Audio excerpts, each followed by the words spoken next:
ஒரு மனுஷன் ஒரு கேக்க எத்தன டைம் பண்ணுவான்? ஆனா நான் வந்து இந்த கேக்க 3 டைம் பண்ணேங்க. எடுப்பா மனுஷனுக்கு கஷ்டம் நஷ்டம் வரலாம் ஜகஜம். இத போய் பெருசா நினைச்சு ஃபீல் பண்ணிக்கிட்டு.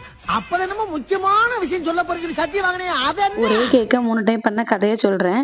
இந்த கஸ்டமர் வந்து நம்ம ரெகுலர் கஸ்டமர் தான். முன்னாடியே வந்து இந்த கேக் வேணும்க்கா, இந்த கலர் வேணும்க்கா எல்லாமே வந்து என்ட்ட சொல்லிட்டாங்க. ஆனா வந்து ஒரு கன்ஃபர்மேஷனுக்காக நான் வெயிட் பண்ணிட்டு இருந்தேன். அப்புறம் அவங்க கன்ஃபார்ம் பண்ணாதனால நான் விட்டுட்டேன். கடைசில பார்த்தாக்கி அவங்க ஃபோன் வந்து தண்ணீல விழுந்துட்டான். கொஞ்சம் பிரச்சனைன்னு சொல்லிட்டு, அவங்க பிரதர் தான் கால் பண்ணி எல்லாமே இன்ஃபார்ம் பண்ணாங்க. நான் வந்து கலர் வந்து அவங்க எல்லோ கலர்ல செய்ய சொல்லியிருந்தாங்க. நானும் அத மறந்து போயிட்டேன். மறந்து அத வந்து பிங்க் கலர்ல பண்ணிட்டேன். அப்புறம் கலர மட்டும் கொஞ்சம் மாத்தி குடுக்குறீங்களாக்கான்னு சொன்னாங்க. நானும் ஓகேன்னு சொன்னேன். ஆனா பட் எனக்கு வந்து ஃபுல்லாவே ரிமூவ் பண்ணி பண்றதுக்கு டைம் இல்ல. கம்மியா இருந்துச்சு. ஸோ கோல்டு டஸ்ட் போட்டு கலர அப்படியே மாத்திடட்டுமான்னு சொன்னேன். அவங்களும் ஓகேன்னு சொன்னாங்க. அவங்க கேட்ட மாரியே ரெடி பண்ணிட்டேன். பட் அந்த கேக்கும் வந்து கேன்சல் ஆயிட்டு. அப்புறம் 3வது கேக் எப்படின்ட்டு அடுத்த வீடியோல சொல்றேன்.